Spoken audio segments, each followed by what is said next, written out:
श्रोते हो, नमस्कार. आजच्या बदलत्या काळात केवळ नोकरी शोधण्यापेक्षा स्वतः रोजगार निर्माण करणं ही काळाची गरज बनली आहे. उद्योजकतेमुळे केवळ व्यक्तीच सक्षम होत नाही, तर समाजाचा आणि देशाचा सर्वांगीण विकास हा साधला जात असतो. लघुउद्योग, महिला सक्षमीकरण आणि युवक उद्योजकतेमुळे नव्या रोजगाराच्या संधी ह्या निर्माण होत असतात. श्रोते हो, या सर्वच पैलूवर सविस्तर मार्गदर्शन करण्यासाठी आज आपल्यासोबत युवक उद्योजक मार्गदर्शक मुराद अली शेख सर उपस्थित आहेत. श्रोते हो, आज त्यांच्याकडून आपण उद्योजकता, रोजगार निर्मिती आणि उद्योग संधी या विषयावर चर्चा करणार आहोत. त्यांचं आकाशवाणी सिंधुदुर्ग नगरी केंद्राच्या स्टुडिओमध्ये मी मनापासून स्वागत करते. नमस्कार सर. नमस्कार सर, आपला आजचा विषय आहे उद्योजकता, रोजगार निर्मिती आणि उद्योग संधी. आजच्या काळात सामाजिक आर्थिक परिस्थितीमध्ये उद्योजकतेचं महत्त्व सांगायचं झाल्यास आपण काय सांगाल? खूप चांगला प्रश्न आहे हा. सध्याच्या परिस्थितीमध्ये गरज आहे या प्रश्नावर चर्चा करण्याची. त्यासाठी या विषयावर मला चर्चा करण्यासाठी आपण निमंत्रित केलं, त्याबद्दल मी आकाशवाणी सिंधुदुर्ग केंद्राचा आभारी आहे. आजच्या सामाजिक आर्थिक परिस्थितीमध्ये उद्योजकतेचे महत्त्व खूप अनन्यसाधारण आहे. आज आपण पाहतो की बेरोजगारांची संख्या जी आहे ती वाढत चाललेली आहे. दरवर्षी याच्यामध्ये परत वाढ होत राहणार आहे. आणि बेरोजगारांची संख्या आणि उपलब्ध असलेल्या नोकऱ्यांची संख्या यामध्ये मोठी तफावत आहे. त्यामुळे सर्वांनाच नोकरी मिळेल याची शाश्वती कोणी देऊ शकत नाही. मग अशा वेळी युवकांना मनासारखं काम न मिळणं किंवा कामच न मिळणं, बराच वेळ नोकरी शोधण्यात वाया घालवणं, अशा परिस्थितीमध्ये थोडंसं एक अस्वस्थता निर्माण होते. कारण आपला देश हा युवा वर्गाचा देश मानला जातो. जास्तीत जास्त युवा वर्ग या देशामध्ये आहे. आणि एवढी मोठी संख्याला जर आपण कामाशिवाय ठेवणं हे सामाजिकदृष्ट्या सुद्धा धोकादायक वाटतं. आणि याच्यामुळे सामाजिक स्वास्थ्य बिघडण्याची शक्यताही जास्त असते. त्याचे परिणाम आपण पाहत आहोत. आणि दुसरी गोष्ट, एवढ्या मोठ्या युवा वर्गाची ऊर्जा आहे ती वाया जात आहे. तर या ऊर्जेचा योग्य तो उपयोग करून घेण्यासाठी युवकांनी नोकरीची वाट न बघता उद्योजकची जे कास धरली तर खूप चांगला मोठा परिणाम आपल्याला होऊ शकतो. आता उद्योजकता म्हणजे काय, याची एक सोपी जर व्याख्या करायची गेली तर उपलब्ध साधन सामग्रीचा उपयोग करून ग्राहकांच्या ज्या काही गरजा असतात, तर मग ते वस्तू स्वरूपात असतील, सेवा स्वरूपात असतील, तर त्यांची पूर्तता करणं आणि त्याबद्दल आपला नफा कमवणं ही थोडक्यात उद्योजकतेची व्याख्या झाली. मग अशा प्रकारे जर उद्योजकता करायची असेल त्याच्यामुळे काय फायदा होऊ शकतात की एक आर्थिक विकासाला गती मिळते. जो बेरोजगार युवक असेल तो 4 पैसे कमवायला लागतो. मोठ्या प्रमाणावर रोजगार निर्मिती होते. कारण एक उद्योजक जर घडला तर तो स्वतःसाठी आपलं उत्पन्न जनरेट करतोच, परंतु इतरांना सुद्धा रोजगाराच्या संधी उपलब्ध करून देत असतो. त्यामुळे मोठ्या प्रमाणावर रोजगार निर्मिती होते. याच्यामध्ये प्रादेशिक असमतोलता जास्त कमी होतं. कारण बरेचसे लोक गावाकडून शहराकडे स्थलांतर होतात नोकऱ्यासाठी. तेच जर ग्रामीण भागात जर रोजगार निर्मिती झाली तर त्यामुळे काय होईल की इथलाच लोक स्थलांतर होणारा आहे तो कमी होऊ शकतो. त्याप्रमाणे नवीन आणि तंत्रज्ञानाचा वापर जुन्या समस्यांवर मार्ग काढता येतो, कार्यक्षमता वाढते, लोकांचे जीवनमान सुधारण्यास खूप मदत होते. त्याचप्रमाणे सामाजिक बदल आणि सक्षमीकरण, महिला उद्योजकता आणि सामाजिक उद्योजकता यावर बराच फरक पडू शकतो. परकीय चलन आणि निर्यात वाढते. कारण आपण जर ग्रामीण भागाचं काही उत्पादनं सुरू करू लागलं तर त्यामुळे एक मेक इन इंडिया ही संकल्पना जी आहे त्यामार्फत इथली उत्पादनं आपण परदेशात पाठवू शकतो आणि याला आता चांगले परिणाम दिसायला लागले आहेत. तर अशामुळे उद्योजकतेमुळे गरिबी निर्मूलन होतं, बेरोजगारीवर मात करता येते आणि व्यक्तीला, समाजाला एक समृद्ध करता येते. म्हणजे थोडक्यात सांगायचं झालं तर सामाजिक आणि आर्थिक परिस्थिती जर व्यवसायाकडे वळायचं झालं तर समाजाचा विकास हा होतोच आणि आर्थिक परिस्थिती बऱ्यापैकी सुधारते. नोकरी व्यवसायाकडे तरुण वर्ग वळत असतो, परंतु त्याने नवीन जर व्यवसाय करायचा झाला, एक व्यावसायिक म्हणून दृष्टिकोनातून पाहिलं, मानसिकतेमध्ये बदल होणं गरजेचं आहे. ते मानसिकतेमध्ये बदल व्हायचा असेल तर आपण त्याबद्दल काय सांगू शकाल? मग अशी मी सांगितल्याप्रमाणे की बऱ्याच युवकांचा जो वर्ग आहे तो नोकरीकडे त्यांचा कल असतो. युवकांमध्ये जर उद्योजकते जर बीज जर पेरायचं असेल तर किंवा शाळेतूनच त्यांना थोडंसं त्याचं शिक्षण दिलं गेलं पाहिजे की उद्योजकता कशी करायची, काय करायची. त्यामुळे त्यांच्यामध्ये थोडीशी आवड निर्माण होते युवकांमध्ये आणि हे गरजेचं असतं. अचानक तुम्ही जर कॉलेजमध्ये झाल्यानंतर सांगितलं की उद्योगाकडे वळ, मग अशी मी सांगितल्याप्रमाणे, तर ते शक्य होत नाही. त्यांची मानसिकता बदलणं एवढं सोपं नसतं. त्यामुळे त्यांना शालेय जीवनापासूनच जर आपण त्यांना थोडं उद्योजक धडे दिले तर त्याचा परिणाम चांगला आपल्याला दिसू शकतो. दुसरी गोष्ट, नोकरी आणि उद्योग यामध्ये जो फरक आहे, नेहमी आपण म्हणतो असं की नोकरी आपल्याला मनासारखी मिळेल की नाही हे सांगता येत नाही. कुठे मिळेल नोकरी, कधी मिळेल, पगार किती असेल, कशा लोकांबरोबर काम मला करता येईल, मला जर काम आवडलं नाही तर मी बदल करू शकतो का, तर अशा सगळ्या प्रश्नाची उत्तरं ही आपल्याला नोकरीमध्ये नाही मिळत. पण हेच प्रश्न जर तुम्ही एखादा उद्योग व्यवसाय करायचा असेल तर त्याची उत्तरे मिळू शकतात. कारण तुम्हाला कुठचा व्यवसाय करायचा आहे, कुठचा उद्योग करायचा आहे, कुठे काम करायचं आहे, किती तास काम करायचं, माझं उत्पन्न किती असणार आहे, कामात बदल काय करायचा असेल तर स्वतः आपण करू शकतो. अशा अनेक प्रश्नांची उत्तर आपल्याला जर उद्योग व्यवसाय करायचा असेल तर मिळू शकतात. हा फरक आहे नोकरी आणि उद्योगधंद्यामध्ये. जेव्हाही आपण युवकांना समजावून शकतो तर त्यांच्यामध्ये बऱ्यापैकी फरक होतो आणि अशा प्रकारे त्यांची ती मानसिकता बदलणं आपल्याला गरजेचं आहे. दुसरी गोष्ट, उद्योजक झाल्यामुळे पुढील पिढीला एक रेडीमेड सेटअप तयार होतो. आता एक जर उद्योग झाला तर त्याच्या पुढच्या पिढीला परत ते प्रयत्न करावे लागत नाही नवीन उद्योग सुरू करण्यासाठी. त्याला रेडीमेड प्लॅटफॉर्म मिळतो. हा एक फायदा असतो. त्याचप्रमाणे तुम्हाला नोकर म्हणून काम करण्यापेक्षा मालक म्हणून काम करण्याची संधी मिळते. उद्योजकतेमुळे आपल्यामुळे इतरांना रोजगार मिळवून देण्याचं एक समाधान असतं, ते मिळतं. तर अशा प्रकारे ही जी गोष्टी ज्या आहेत त्या युवकांना जर समजावून सांगितल्यात त्यांच्यामध्ये मानसिकतेमध्ये बराच फरक पडू शकतो. दुसरी गोष्ट, लोकांमध्ये उद्योजकीय मानसिकता नाही आहे. बऱ्याच लोक म्हणतात की मला उद्योग व्यवसाय करायचा आहे, काय करायचं आहे, कसं आहे. पण आज सुदैवाने बऱ्याच संस्था उपलब्ध आहेत इथे. तर त्याचा सुद्धा त्या युवकांनी लाभ घेऊन घेतला पाहिजे. बऱ्याच संस्था आहेत, शासनाच्या काही संस्था आहेत ज्या उद्योजकतेवर कार्यक्रम घेत असतात.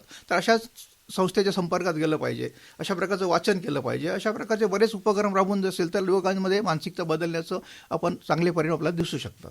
म्हणजे व्यावसायिकदृष्ट्या एक तरुण वर्गाने नोकरी व्यवसाय न करता उद्योजक म्हणून जर स्वतःला त्या व्यवसायाकडे वळवलं तर त्याचा फायदा बऱ्यापैकी निश्चित, होत निश्चित. असतो आणि त्यासाठी त्या तरुण वर्गाने स्वतःमध्ये मानसिकतेमध्ये स्वतःच्या बदल करणं गरजेचं आहे. तर उद्योजकता म्हणजे केवळ व्यवसाय की समाज परिवर्तनाचं साधन असं आहे असं आपल्याला वाटतं? एक उद्योजक असतो तो फक्त पैसाच कमवतो असं नाही आहे, तर तो समाजासाठी पण काम करत असतो. आता बेरोजगारी ही सामाजिक समस्याच आहे ना, आर्थिक समस्याही आहे. त्यांना जर तुम्ही रोजगार उत्पन्न करून दिला तर समस्या निर्मूलन करण्याचं श्रेय असं ते उद्योजकाला मिळतं. त्याचप्रमाणे उद्योजक इतरांसाठी रोजगाराच्या संधी उपलब्ध करून देत असतो. त्यांचा उदाहरणाचं साधन हा अन्नदाता ठरतो, तो उद्योजक असतो तो. कारण कुठलाही उद्योजक एकटा काम करू शकत नाही, त्याला काही माणसांची गरज पाडणारच असते. त्यामुळे इतरांसाठी तो रोजगार निर्मिती साधन करून देतो. नवीन उद्योग देशाच्या GDP मध्ये भर टाकतो, कारण प्रत्येकाचं जीवनमान उंचावतं उत्पन्न वाढल्यामुळे आणि तो त्यामुळे ऑब्व्हियसली GDP मध्ये फरक पडू शकतो. अनेक सामाजिक समस्यांचे निराकरण करता येतं. उदाहरणार्थ द्यायचं असेल तर कचऱ्यापासून खत निर्मिती करतात. कचरा ही मोठी समस्या आहे. बरोबर. तर त्यापासून जर आपण काही प्रक्रिया करून जर खत निर्मिती केली तर एक चांगला उद्योग होऊ शकतो. त्याचप्रमाणे प्लास्टिकचा वापर जो आहे तो आता ऐकण्यात आलं की रस्त्यासाठी वापर केला जातोय प्लास्टिकच्या पिशव्यांचा. कारण प्लास्टिकच्या पिशव्या ह्या समस्या आहेत. पण त्यापासून जर काही प्रक्रिया केली तर चांगले उद्योग घडू शकतात, चार लोकांना रोजगार मिळू शकतं. त्याचप्रमाणे सौर ऊर्जेचा वापर जास्तीत जास्त व्हायला पाहिजे. त्याच्यामध्ये सौर ऊर्जेचा जर वापर केला तर त्याचा सुद्धा एक फायदा होऊ शकतो. त्याच्यावर अनेक उद्योगधंदे उभारता येत आहेत. स्थानिक संसाधनाचा वापर करता येतो. उदाहरणार्थ जायचं असेल तर आता आपल्याकडे कोकणाचा जर विचार करत असेल तर नारळाची सोडणं आपण ती जाळून फेकतो. हो. त्याच्यावर चांगले उपक्रम राबवू शकतात. करवंटी असेल ती सुद्धा जाळण्यात जाते, त्याच्यावर सुद्धा चांगले उपक्रम राबवू शकतो आपण. त्यामुळे आणखी रोजगार निर्मिती होऊ शकते. महिलांचे आर्थिक सक्षमीकरण होऊ शकते. अशा प्रकारे सामाजिक परिवर्तनाचं एक साधन हे उद्योजकता ठरू शकते. म्हणजे उद्योजकता म्हणजे केवळ व्यवसाय नाहीये, तर तो एक समाज परिवर्तनाचा देखील भाग आहे. तर सर मला असं सांगा की एक यशस्वी उद्योजक जर बनायचं असेल तर त्याच्याकडे कोणते मूलभूत गुण असणं आवश्यक आहे? यशस्वी उद्योजक व्हायचं असेल तर याच्यामध्ये बदल घडवून आणणं गरजेचं असतं. तर सगळ्यात महत्त्वाचा विषय आहे तो सकारात्मक दृष्टिकोन असला पाहिजे. हां.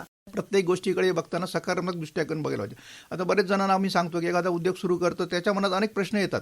हा माझा उद्योग चालेल का, मला बँक लोन देईल का, मला ग्राहक मिळतील का, कच्चा माल मिळेल का, कामगार मिळतील का, असे अनेक प्रश्न त्याच्या मनात येतात. जोपर्यंत तुम्ही त्यात उतरत नाही तोपर्यंत हे प्रश्न येतच राहणार आहे. त्यामुळे म्हणजे सकारात्मक विचार हे विचार करणं असलेच गरजेचं पाहिजे. आहे. दुसरी गोष्ट, जिद्द व चिकाटी पाहिजे. बरोबर. अनेक वेळा अपयश पण येतं, पण ती अपयश पचवण्याची ताकद पण असली पाहिजे. अपयश ही यशाची पहिली पायरी समजूनच आपण पुढे गेलं पाहिजे.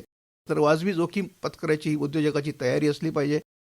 निर्णय क्षमता त्याच्यामध्ये असलं पाहिजे. डिसिजन मेकिंग जे गुण आहेत त्याच्यामध्ये असलं पाहिजे. त्यामुळे योग्य वेळी योग्य निर्णय घेणं हे उद्योजकाचं एक वैशिष्ट्य असलं पाहिजे.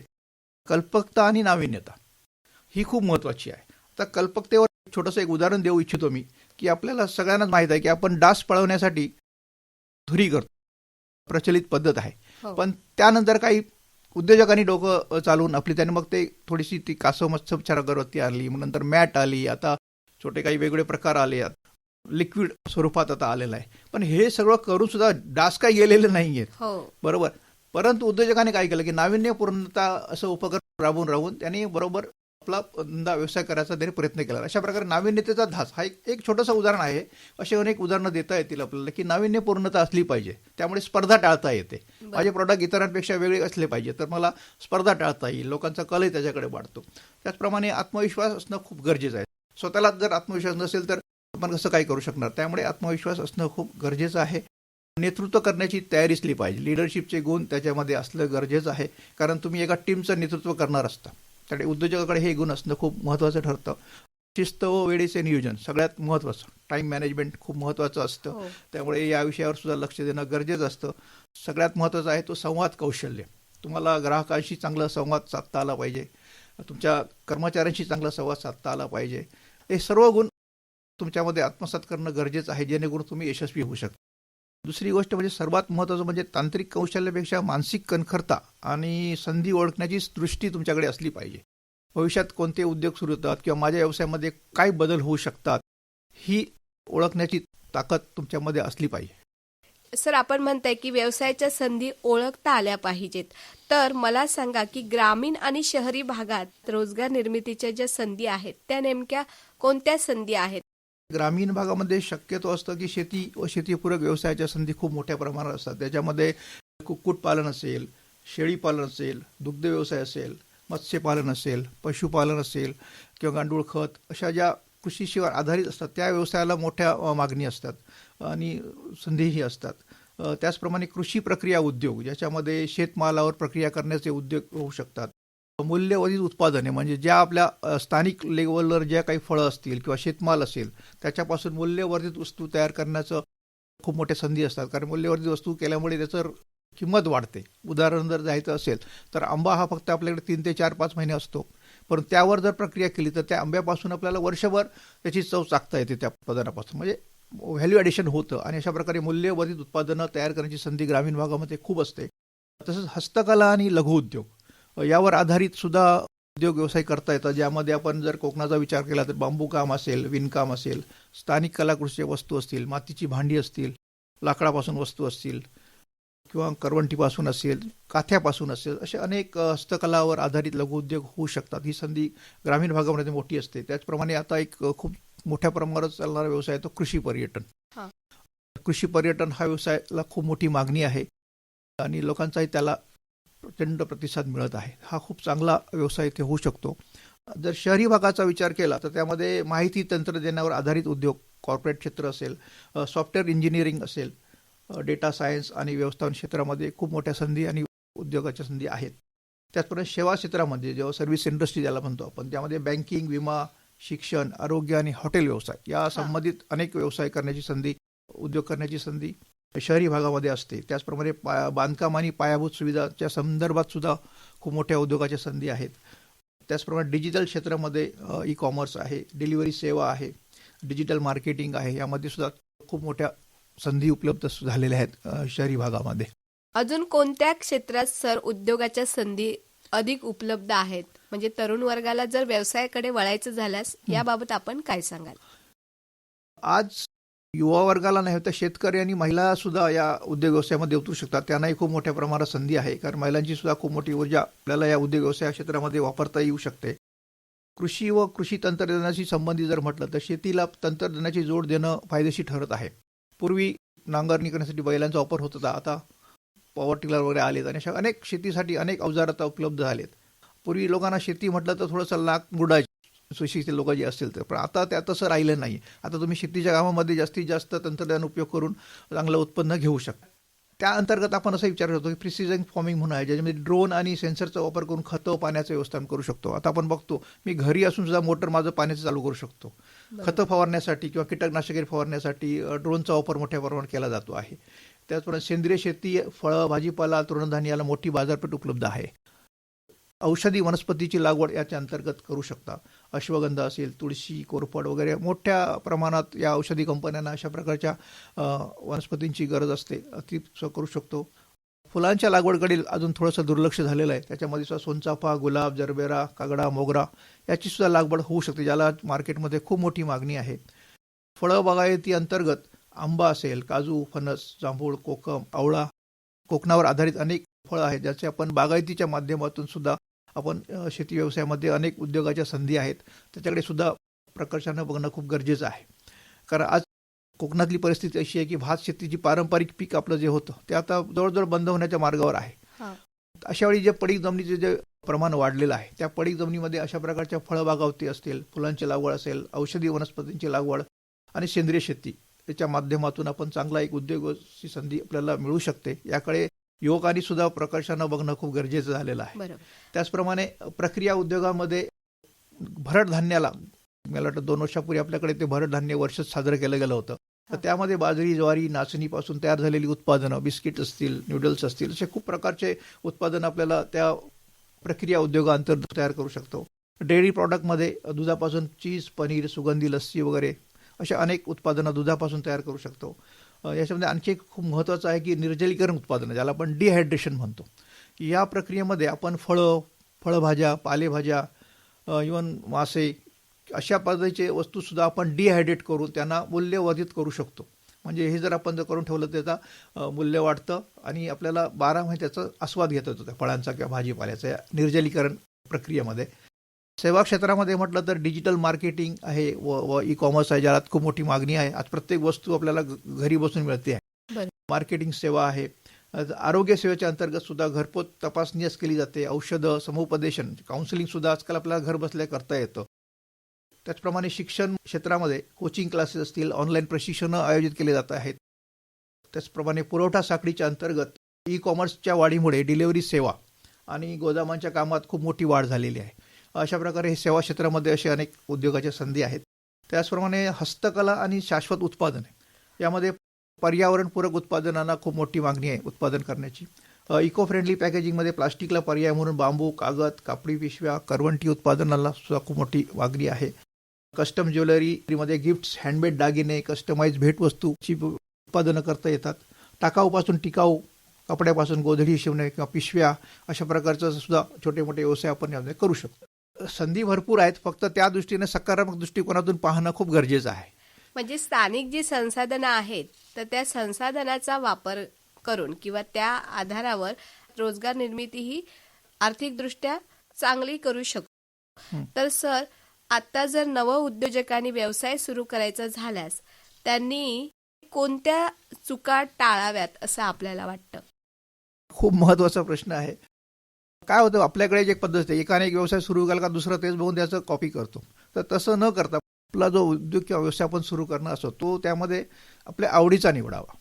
असं नाही म्हटलं जातं की आपला व्यवसायाचं क्षेत्र जिथे आवडीचा निवडावं किंवा निवडलेल्या क्षेत्रात आवड निर्माण करावी. दोन्हीपैकी करणं खूप गरजेचं असतं. म्हणजे आवड असणे महत्त्वाचं आहे. बऱ्याच वेळा दुसऱ्यांना कॉपी केली जातं. तसं न करता आपली आर्थिक परिस्थिती कशी आहे किंवा आपल्या आजूबाजूला परिस्थिती कशी आहे याचा विचार करूनच उद्योग निवडणं हे गरजेचं असतं.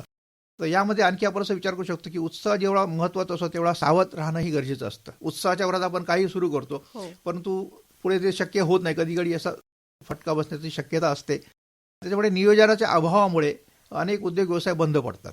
बरोबर.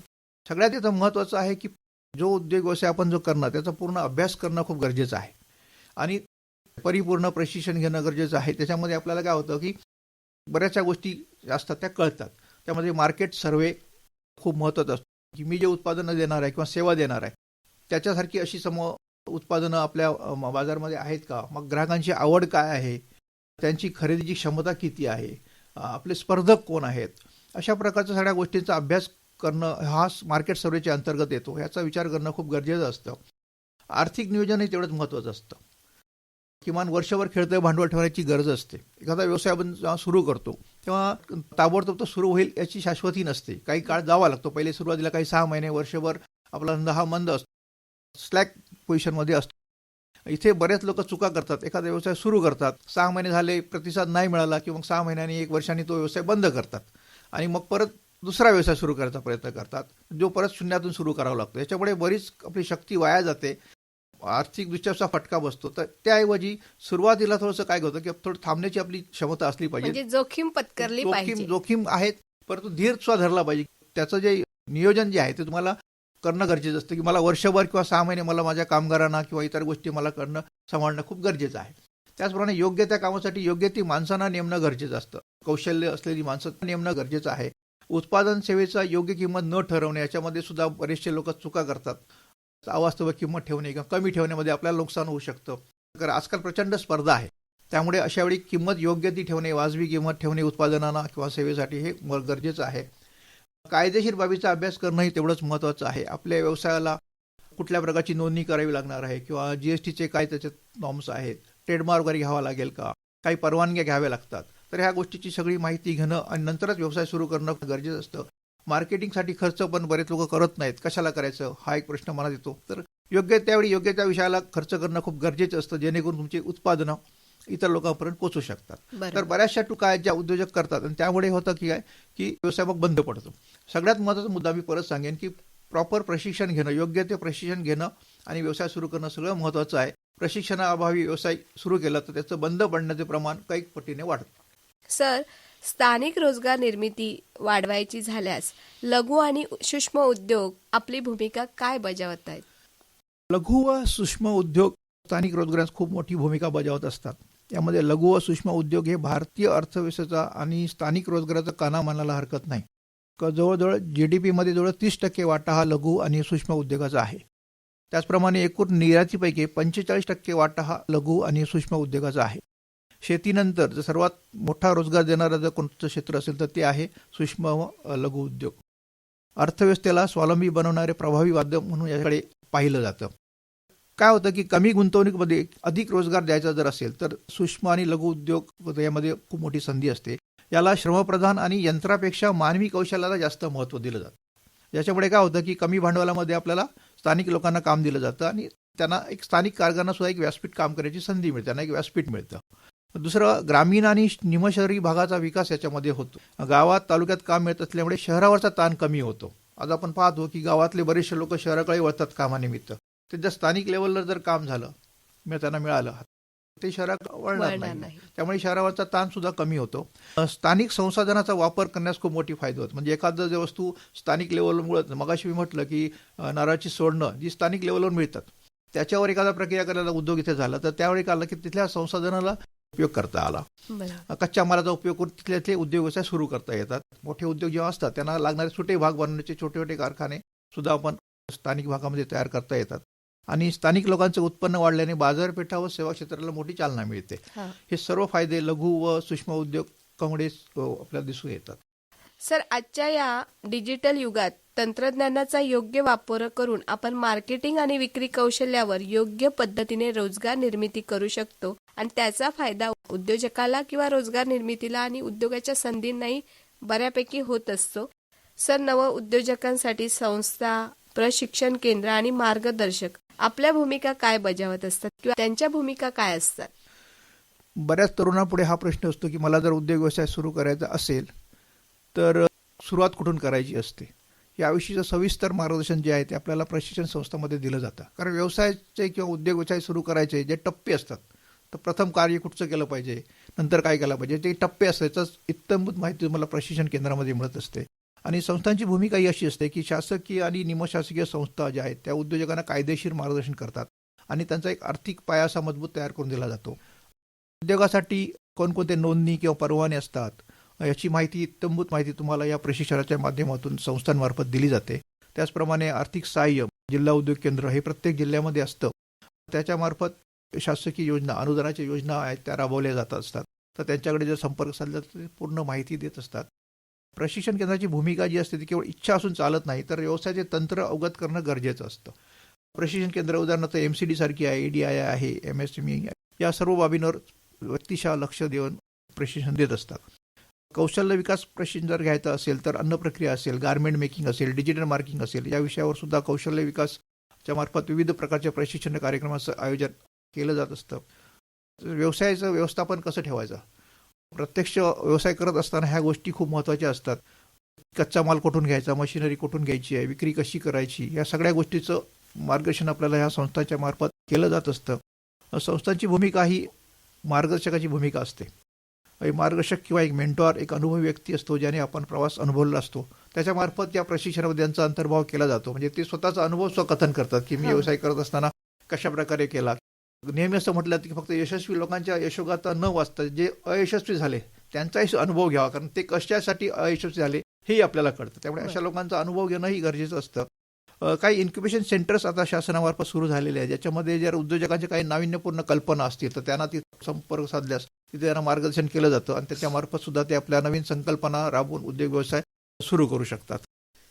सर, शेवटी आपल्या या नवउद्योजकांना किंवा आमच्या श्रोत्यांना आपण काय सांगाल? आज उद्योजकतेकडे वळण्याची खूप गरज झालेली आहे. सुरुवातीलाच म्हटल्याप्रमाणे नोकऱ्यांची संख्या कमी आहे आणि बेरोजगारांची संख्याही खूप अफाट आहे. त्यामुळे सर्वांनाच नोकरी मिळेल, मनासारखं काम मिळेल हे सांगता येत नाही. त्यामुळे जास्तीत जास्त युवकांनी, मग महिला असतील, शेतकरी वर्ग जरी असेल तर त्यांनी उद्योजकतेकडे वळणे हे खूप गरजेचं झालेलं आहे. त्यामुळे सुरुवात करा, मग ती छोटी का असेना. नेहमी असं म्हणतो की 1000 पावलांची सुरुवात एका पावलाने होते, त्यामुळे पहिलं पाऊल उचललं गेलं हे खूप गरजेचं असतं. त्याचप्रमाणे नाविन्याचा ध्यास धरा, अपयशाला घाबरू नका. तुम्ही जर काळजीपूर्वक सगळ्या गोष्टींचा अभ्यास करून जर उद्योग व्यवसाय सुरू केला तर काही प्रॉब्लेम येत नाही. अनेक उद्योग असे घडलेले आहेत आणि अपयशातूनच शिकत जायचं असतं. घाबरायचं नाही, त्यांना तोंड द्यायचं आणि करत जायचं. अडचणीचा सामना रोज येणार आहे. हो, बऱ्याच लोकांना म्हणतात की खूप प्रॉब्लेम येतात, समस्या असतात. मग मी नेहमी लोकांना विचारतो की तुम्हाला सकाळी उठल्यापासून रात्री झोपेपर्यंत आपल्याला किती समस्यांचा सामना करावा लागतो. म्हणून आपण जगणं सोडत नाही ना. हो. तसंच उद्योगाचं आहे. समस्या ह्या येणारच असतात, त्यांचा सामोरं जायचं आणि त्याच्यावर मार्ग काढत निघायचं असतो. श्रोते हो, आजच्या मुलाखतीतून हे निश्चितपणे आपण जाणलंय की उद्योजकता ही केवळ व्यवसायाची संकल्पना नसून ती आत्मनिर्भरतेकडे नेणारी एक सकारात्मक वाटचाल आहे. योग्य मार्गदर्शन, कौशल्य विकास आणि मेहनतीची तयारी असेल तर रोजगार निर्मितीचे नवे दालन हे खुलं होत असतं. सर, आपण आलात आणि उद्योजकता, रोजगार निर्मिती आणि उद्योग संधी या विषयावर छान माहिती दिली. याबद्दल आकाशवाणी सिंधुदुर्ग नगरी केंद्राकडून मी आपले आभार मानते. धन्यवाद.